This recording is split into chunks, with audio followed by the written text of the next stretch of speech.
Hey, welcome back to Ready, Set, Sold with Bryan Vogt, and I want to share you the tip of the week. And the tip of the week is geared for a $5,000 benefit, either savings or possibly in making more money. So it can work either way. And this week is kind of a piggyback on a couple of weeks ago. We talked about keeping it mum, making sure that you don't tell as many people. Your agent shouldn't be talking about why you're moving. Again, a very simple thing is that your housing needs have changed and you're moving on. And it's as simple as that. It doesn't have to be very elaborate.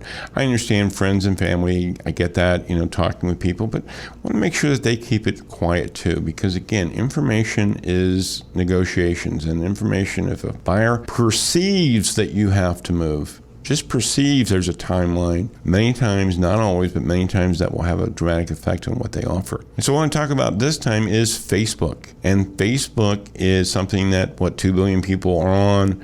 It seems like everyone and their brother is, and many times sellers, when they have their house in the market, they want to talk about the sale of their home, and there's nothing wrong with that.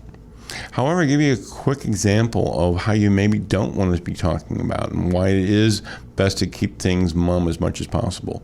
I had a situation where a seller was talking about, and he was posting back and forth with friends, having kind of a chat on their timeline, and they was talking about timing, and the seller happened to mention that they really wanted to get into a new school district, and they want to get their house sold before their kids have to move into that new school district so they won't have to change them out. So what happened? Well, it just so happened a friend of a friend, and I don't know, I think everybody's related on Facebook, kind of put the pieces together. They kind of knew the people that were selling the house. They'd also known that a friend of theirs that was looking to buy a house had interest in that area. And they relayed the story of that they really needed to move and they needed to kind of have a timeline of getting in at school. Well, the buyers took that information. They did like the house. That was fantastic. But they also knew they was willing to take the chance that there was a deal to be had here. And they reduced the price. They kind of went in a little bit lower than they would have normally without that information. And guess what?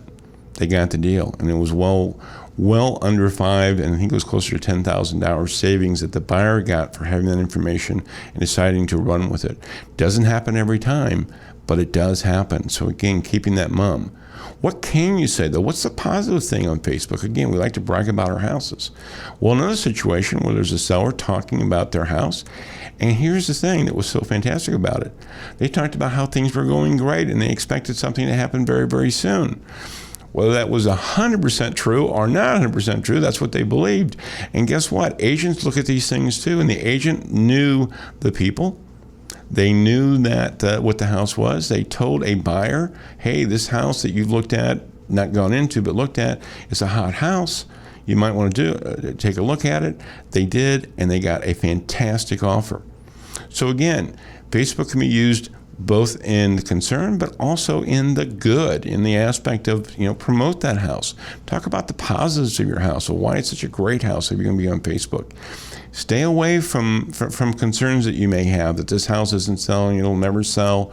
Those things can be used on occasion, and maybe more than a few occasions, to use to get a better deal for the buyer.